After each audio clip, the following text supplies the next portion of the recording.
என்னதாயா பண்றது? நீர் இரக்கத்துல ஐஸ்வர்யம் உள்ளவர் சொல்றீர், இறங்க மாட்டீரா?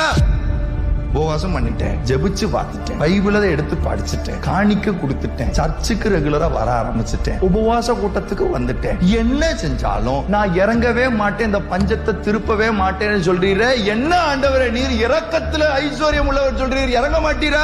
ஒரு ஆண்டவர் சொல்றாரு, உன் ஜெபத்தை ஒரு இன்ச்சு கூட என் காது கேட்கல. ஏன் கேட்கலன்னா, தெய்வத்துக்கு தெரியும் நீ எதுக்காக உபவாசிக்கிற, நீ எதுக்காக ஜெபிக்கிற, நீ எதுக்காக கதற. தெய்வத்துக்கு தெரியும் எதுக்காக காணிக்க கொண்டு வர, எதனால ஆராதனை சரியா பங்கு, எதுக்காக வந்திருக்கன்னா பஞ்சம் மாறணும். தரித்திரங்கள், வீட்டுல இருக்கிற ப்ராப்ளம்ஸ், வியாதிகள், இதெல்லாம் மறைகிறதுக்கு ஜெபமே இல்ல, அதுக்கு உபவாசமும் இல்ல.